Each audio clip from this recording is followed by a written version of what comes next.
Emotions, an inescapable feature of being human. A presentation by Caitlin Rodriguez and Angel Duarte. What exactly are emotions? Well, according to Merrick, there is a definition which can be shared. Emotions are a multifaceted experience that includes various components.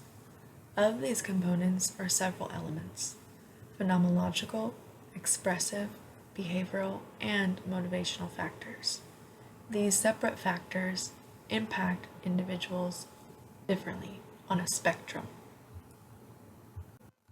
Within this spectrum, there is nuance and vast differences to be looked at.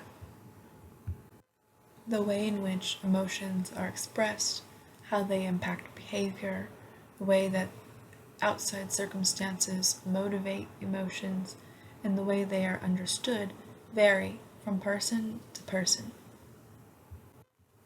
Yet, amongst these differences, emotions are universal and inescapable.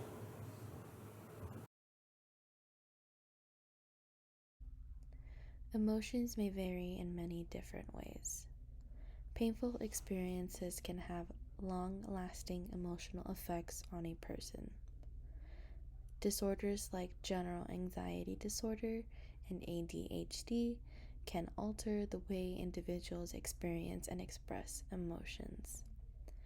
These effects can differ from person to person, and I will go into detail on how this affects me in a day to day basis.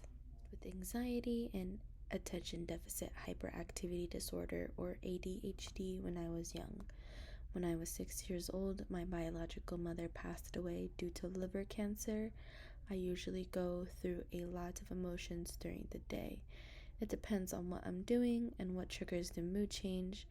It's something that I am already used to, but sometimes it's difficult to put up with, especially when people don't know what is really going on behind the scenes of my emotions. We've heard from my partner as she's expressed her experience with emotions and the way that anxiety has impacted hers, as well as factors outside of her control. I too have had similar and still very different experiences when it comes to the way that my emotions have been affected. Throughout my adolescent years, I did struggle much with mental illness. This mental illness often felt out of my control. It severely afflicted my emotions and ability to regulate. However, I have come to learn that emotional dysfunction can be regulated. Mental illness can be managed.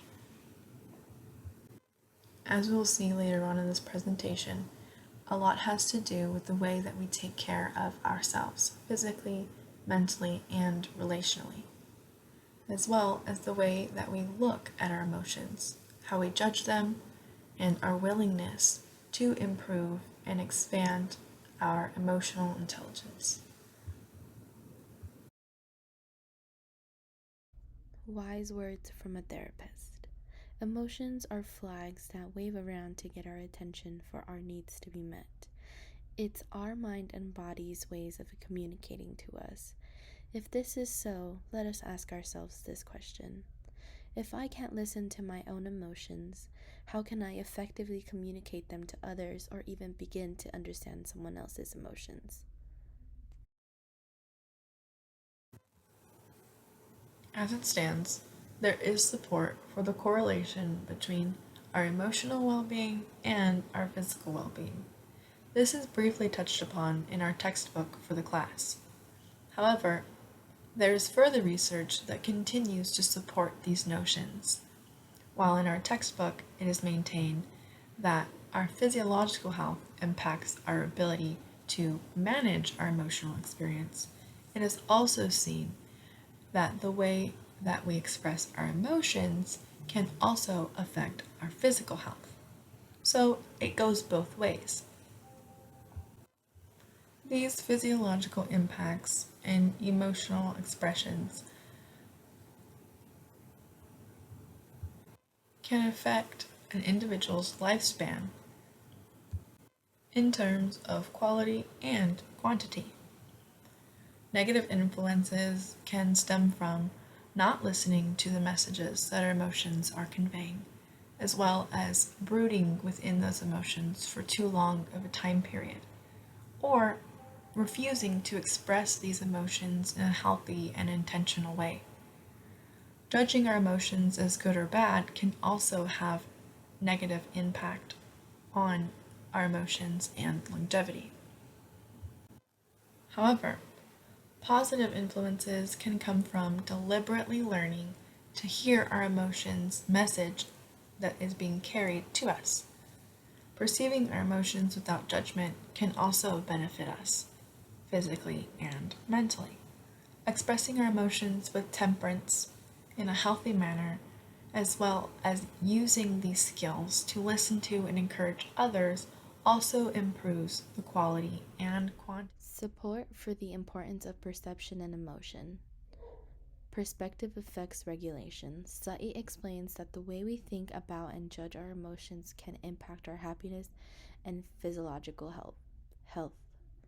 Regulating emotions depends on perspective, and there is a strong relationship between emotions, mental health, and physical health, as well as communication, especially within interpersonal relationships. Feeling versus behaving. Individuals are responsible for their emotions plus the feelings and actions associated. Levels of self awareness and the feelings associated thought patterns towards others and sensory perception affect emotional expression, which was written by Fogel 2021. Bodily systems affect experience in interoception, proprioception, the actions of the autonomic nervous system, and emotion. Overall, it is rather evident that emotions play an important part of our day-to-day lives. While the role of our emotions may differ from moment to moment, day to day, and vary from one person to the next, several facts remain. Emotions impact and affect our mental, physical, and relational health. These holistic aspects to our well-being also have effect over our emotions. Knowing this, it is crucial that we remember to be kind to our minds, take care of our physical health, express our emotions frequently and in a healthy manner, as well as share what we learn and encourage those around us to do the same, as we all learn to attune ourselves to this naturally occurring phenomena we know as our emotions.